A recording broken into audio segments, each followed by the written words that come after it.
Some of our most interesting and mysterious stories have come from China, where secrecy is a national pastime. This next video is intriguing in two ways, and it presents a pair of riddles that may or may not be connected. August 2020, it's rush hour on a stormy day in Xinjiang City in northeast China. A motorist has his camera focused on a large residential building that is under construction. Suddenly, we see something flying into the frame, towards and then behind the building. Suddenly, the building is engulfed in a massive fireball. Let's see that again. The object appears to be a huge flying creature of some sort. As the flash recedes, we see the flying object continue its path away from the building, which amazingly remains intact. Once the video goes viral, it sparks wild internet speculation about fire-breathing dragons. When we're faced with a video that suggests that something like a dragon flew over China and breathed fire, so many people are willing to jump on that bandwagon. That says a lot about human beings, both good and bad. Modern-day encounters with what some feel are flying dinosaurs like the pterosaur, which boasted a 30-foot wingspan, are not uncommon in some parts of the world. I've interviewed dozens of eyewitnesses who swear that they've seen these living pterosaur creatures flying around in modern times. In Papua New Guinea, they're known as the ropin. The ropin, also known as the demon flyer, is said to be a monstrous creature that's terrified the natives of Papua New Guinea, which is further south on the Pacific Rim than China.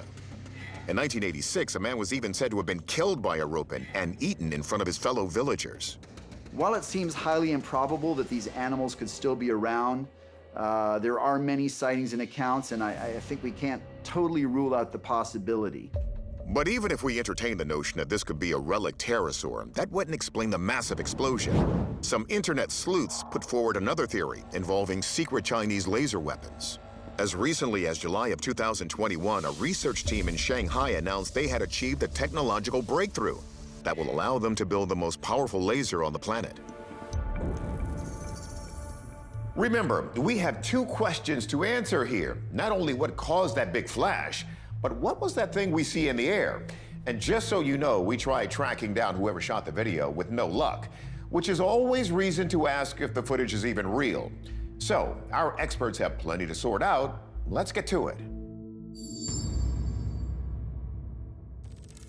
Our wildlife biologist, Dr. Stephanie Schuttler, considers whether or not the flying dino theory has wings. It doesn't seem to be actively flying. It seems to be gliding. We don't really see any movement of the wings at all. Dr. Schuttler also notices another key detail when she zooms in on the image. And it doesn't seem to have like a center body shape at all. So I don't think it's an animal of any sort. It could be like a piece of tarp or a very big piece of plastic or something like that floating in the wind. So the flying object is confounding us so far. But what about the flash? Maybe it's separate from the object. Our military expert, Tim McMillan, addresses the theory that it's from a space-based laser, maybe a test. Some of the challenges that any type of laser is going to face is atmospheric refraction. In this video, we see rain, we see haze, fog. All of that is going to greatly reduce any energy any type of laser is going to have. And so you're not going to get an explosion from a laser. So I can say we're not looking at a laser weapon here. Interesting fact, it was just announced that the U.S. is developing a laser weapon to shoot down the new Chinese hypersonic missiles we mentioned earlier. But that would be used in space, where atmospheric refraction isn't a factor. So it all comes down to video forensic expert Michael Primo. He notices that the flying object seems to have passed the building before the fireball. Based on this flight path alone, it does not appear that this object created or caused this explosion in this way. Primo also finds a telltale sign that the video may have been doctored. At frame 8740, there is a white flash that occurs across the whole screen right before the alleged explosion. So this appears to be a spot where whoever created this recording intentionally avoided the opportunity to see an edit to deceive the viewer. After further analysis, we also uncovered a report released by Chinese state media that cites the cause of the massive fireball as a random bolt of lightning striking a high-voltage power line near an unfinished residential compound.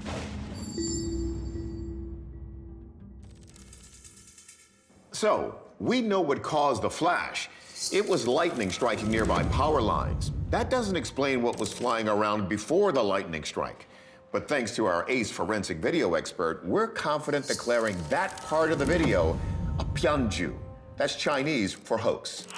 September 2018, Saskatchewan, Canada. A local fishing guide is going about a normal day in his lodge when he spies something strange out his window. Something dark and hairy is huddled on the ground amongst the trees. At first, it looks like a small bear, and then it stands and nearly triples in height. It's a huge wolf, and we only understand its scale when it lunges at the regular-sized dog who's defensively barking. The animals quarrel until the man goes to intervene. Let's see that again.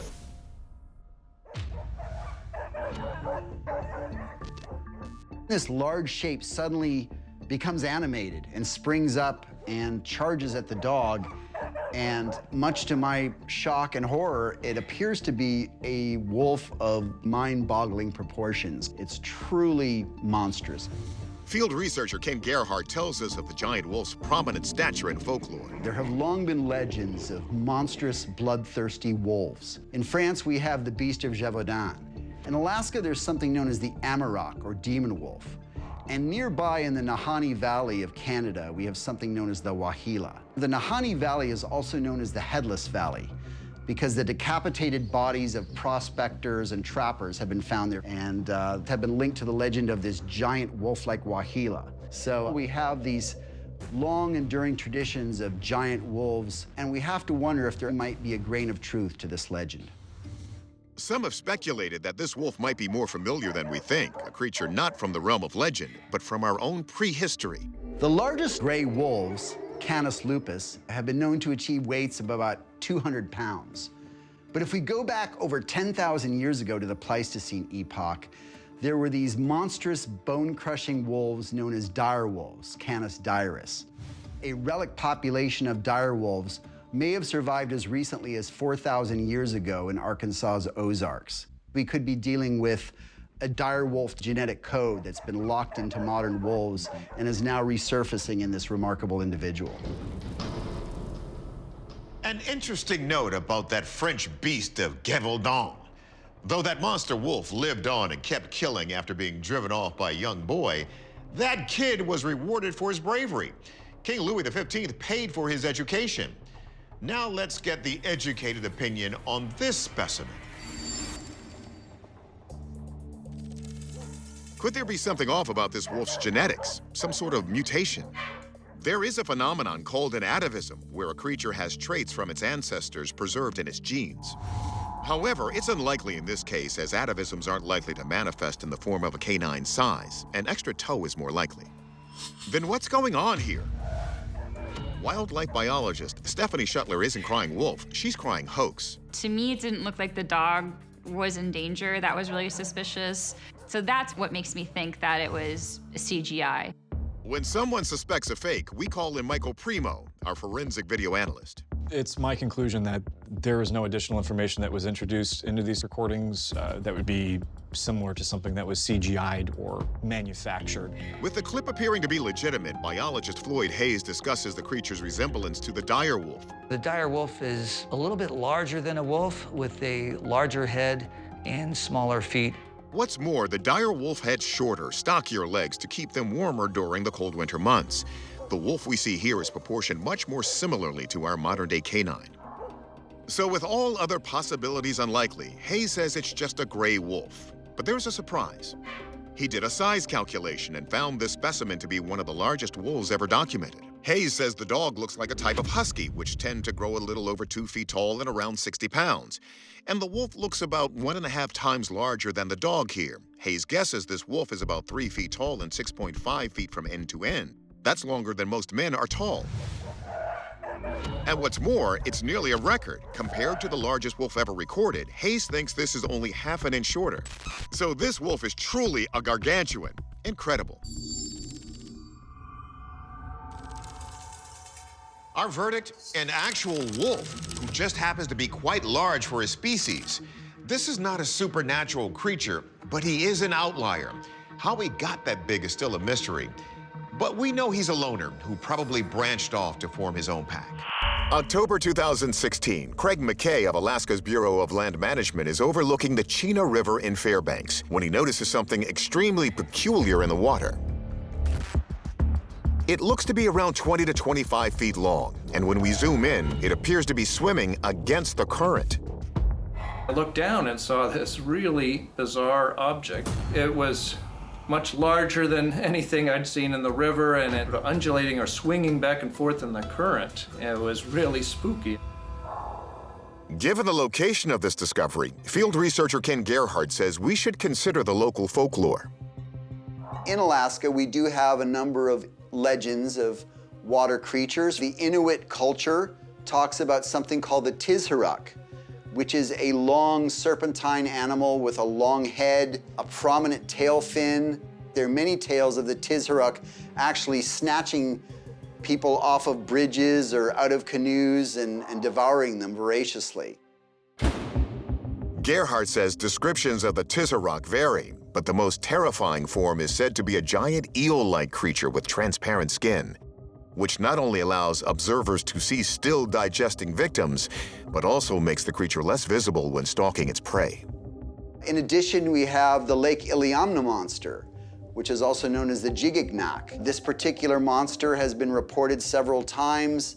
It's described as being 10 to 30 feet in length, with a torpedo-shaped body and kind of a dull aluminum color. So, we have to ask the question, could this be related to those stories? Early stories of the Jig-Ignak described fish-like monsters traveling in groups and attacking canoes. So is that, or one of its descendants, what we're looking at here? Let's let the experts decide. Marine biologist Dr. Shay Conger says if this thing were a snake, it's unlikely to have accumulated snow on his back. And as for serpents, there's no water snakes in Alaska. This is because reptiles and amphibians are exotherms. They're reliant on the environment to maintain their body heat, and there really isn't enough heat to allow these species to persist in this area. So Dr. Conger turns for clues to the hydrology of the scene, the motion of the water.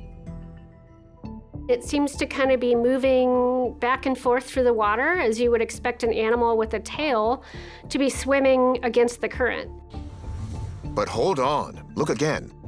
When the video zooms out a little bit, you can actually see that this object doesn't seem to be moving forward at all. Rather, it's just fixed in place and being hit by the moving current downriver. Therefore, I conclude this isn't a biological object. Rather, it's some type of debris like a piece of rope or a fishing line encased in ice. So there you have it. Our verdict? Based on Dr. Conger's hydrology analysis, this is a frozen rope. But sightings of Alaskan lake and river monsters continue to this day. Are they all misidentifications? Or is there really something down there? We'll keep looking for more video until we have an answer. October 2019, near the Vrbas River in Bosnia, archaeology professor Ivana Panzic is studying the ruins of a medieval fortress. But the discovery of a relic under the choppy rapids shocks Panzic and her team. It's a sword lodged straight into a stone in the riverbed about 36 feet below the surface. Despite being down there for probably hundreds of years, the sword is remarkably well preserved. We did several dives to decide what we're going to use during the excavation. The whole process of excavating the sword took us 2 days. The team manages to free the blade, but how this sword got in this stone in the first place is a mystery. Could it be the very Excalibur from the King Arthur legend? No concrete evidence exists that a real King Arthur actually ruled parts of England, beyond what was written about him centuries later. Some historians think he could be based on a real 5th century Romano-British leader named Romathius, who fought invading Goths. Details are scarce, but even if Arthur is entirely fictional, could the story of Excalibur have inspired medieval copycats? It's possible that if this legend of King Arthur did make its way into Bosnia-Herzegovina, that individuals were attempting to recreate this story, to encase a sword in stone so that the rightful heir of this kingdom could pull the sword out in the same way that King Arthur did. Or maybe it's the other way around. Could this real sword in the stone be the inspiration for the King Arthur legend? So the big question is, could a sword really penetrate a rock? Look, that's a tough one. Most rocks are much harder than any pointed steel blade. So how can we explain this strange find? It's time to convene our own Knights of the Round Table. Maritime archaeologist Peter Campbell says based on the testing done by the museum in Bosnia, the dates don't line up for it to have belonged to King Arthur or to have inspired his legend. This sword dates to the 13th to 15th century AD. The legendary King Arthur predates this sword by nearly 1,000 years. So we can definitely discard the notion that this sword is in any way Excalibur. And what about the notion that the noblemen of the nearby fortress could have an Arthur copycat? Yes, it would be strange to do such a thing in a river, and Campbell agrees. One hypothesis that's been raised is the sword was put in the stone deliberately as part of some sort of king-making ceremony. We can effectively discard this notion because the sword was found at 36 feet, which is far deeper than they would have been able to dive in the 13th to 15th century AD. Still, he believes, based on what he sees, the sword belonged to someone important. We can see that it is finely crafted. It was very expensive metal used in its manufacture. And all of that indicates that this was probably the sword of a noble person. And that leads him to think there is some ritualistic reason it's in the water.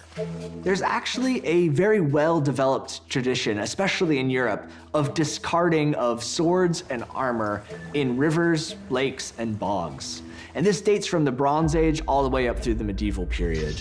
If somebody wins a major battle, they can discard the sword into the river as some sort of ritual offering.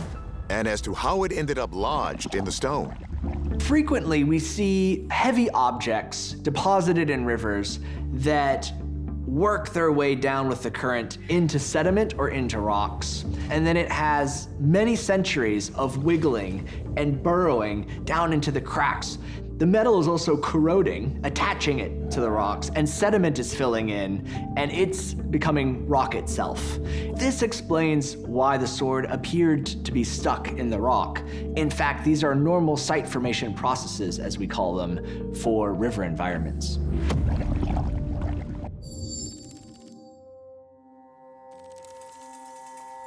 So, our verdict? This is a geological phenomenon.